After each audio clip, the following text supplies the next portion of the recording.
Look around you for a moment and take stock of what actually holds your world together. Steel beams, vehicle frames, tools leaning against a wall, wires carrying power across entire regions. It all looks permanent, dependable, engineered to last. But there's a quiet truth buried beneath that confidence. The clock starts ticking the moment steel is made. Corrosion is not an accident, it's a certainty. And despite everything modern industry has achieved, we're still locked in a constant, expensive fight to slow that decay down. Now here's where things take a turn that most people never consider. Long before industrial furnaces, long before standardized alloys, there were people working with materials pulled straight out of wetlands, mud, peat, and waterlogged earth.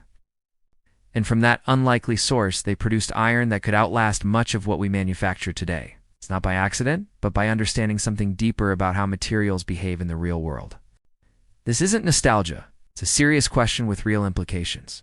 If earlier societies could produce metal that resisted time more effectively than some modern equivalents, what exactly did they understand that we've overlooked? More importantly, what does that mean for anyone thinking about resilience, self-reliance, or survival in a system that depends heavily on fragile supply chains? We're going to walk through that answer step by step. How iron was once grown instead of mined, how it was processed with intention rather than scale, and why the very imperfections we remove today were once the secret to longevity. By the end, you won't just understand bog iron. You'll start questioning whether modern convenience has quietly traded away durability. To understand bog iron, you have to let go of the modern assumption that metal only comes from deep underground.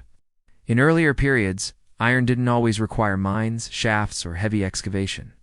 It could form right at the surface, in wetlands where groundwater interacted with oxygen and living organisms. In these environments, dissolved iron rises through the soil and reacts with air. At that boundary, something remarkable happens. The iron solidifies, forming deposits that accumulate slowly over time. But it doesn't happen alone.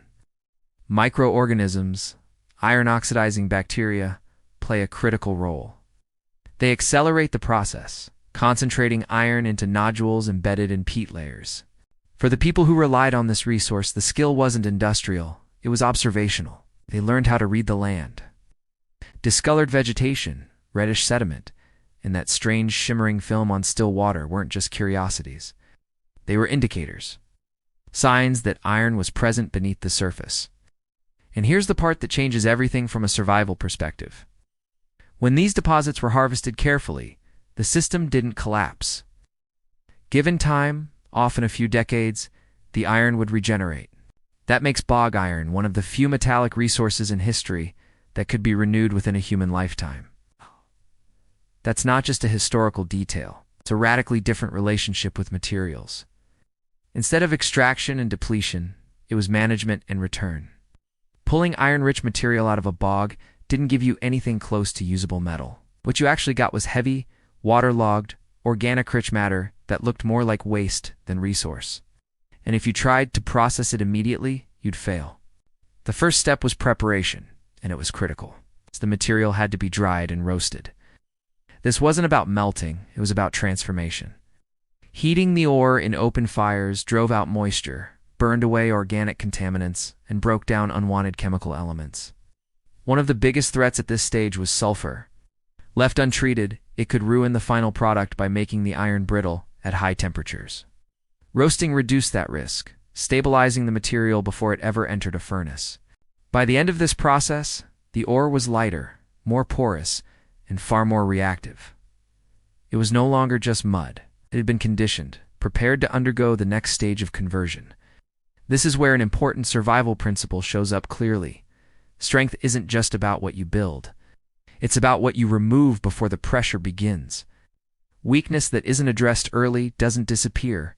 It compounds when it matters most. Modern steelmaking relies on extreme heat to melt metal completely, but earlier methods worked differently.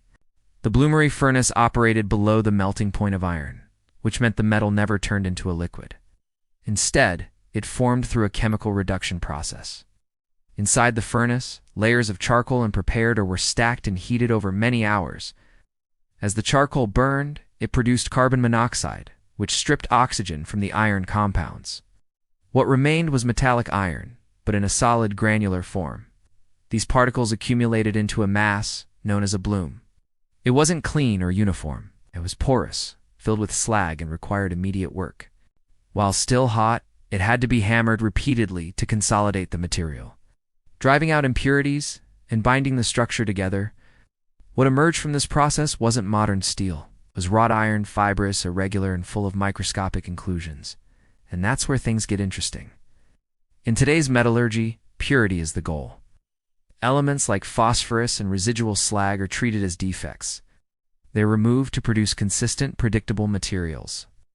But in bog iron, those same elements played a different role. Phosphorus, often present in significant amounts, contributed to the formation of a protective surface layer when exposed to the environment. Instead of rust, flaking away, and exposing fresh metal, this layer adhered more tightly, slowing further corrosion. At the same time, the slag trapped within the iron wasn't just waste. As the material was worked, it stretched into thin, glass-like strands throughout the metal. These acted as internal barriers, limiting how corrosion could spread. The result was a composite material, part metal, part glass, capable of resisting environmental damage more effectively than its cleaner, modern counterpart in certain conditions. This is a critical insight. The pursuit of perfection can remove resilience. By eliminating variability, you may also eliminate the mechanisms that allow a system to endure stress over time. There are surviving artifacts that demonstrate just how effective these materials could be. One of the most well-known examples is the iron pillar of Delhi, which has stood exposed to the elements for over 1,600 years with minimal corrosion. In a different context, Norse explorers relied on bog iron during their expansion into the North Atlantic. At Lonso Meadows, evidence shows they produced iron locally, using it to maintain ships and tools far from established supply networks. This wasn't theoretical metallurgy. It was applied survival strategy. They identified local resources, processed them with available technology, and produced materials that met their needs under pressure. As industrial methods advanced, the focus shifted toward scale. Blast furnaces allowed iron to be melted and produced in massive quantities. Standardization became possible, and with it came consistency, efficiency, and lower costs. But that shift came with trade-offs. To achieve uniformity, materials were stripped of elements that introduced variability. The result was steel that performed predictably, but required ongoing protection against corrosion. Instead of creating metal that resisted decay naturally, we began creating metal that depended on coatings, treatments, and maintenance to survive. This marked the beginning of a different kind of system, one based not on permanence, but on replacement. Bog iron isn't just a historical curiosity. It represents a way of thinking that still applies. It shows that local resources can be more valuable than distant supply chains. It demonstrates that understanding natural processes can replace complex infrastructure. And it proves that durability often comes from embracing complexity rather than eliminating it. Most importantly, it highlights a form of knowledge that doesn't depend on modern systems.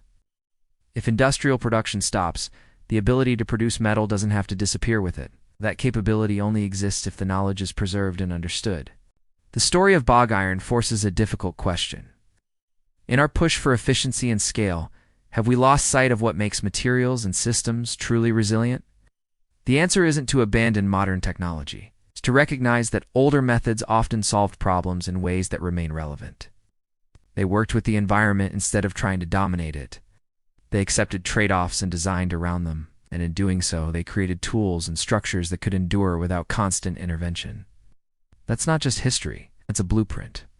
If this kind of deep dive into forgotten technology and real-world survival knowledge resonates with you, make sure you subscribe to Intelligent Survival. Share this with someone who still believes progress always means better. And stay with us, because the past still has a lot to teach if you're paying attention.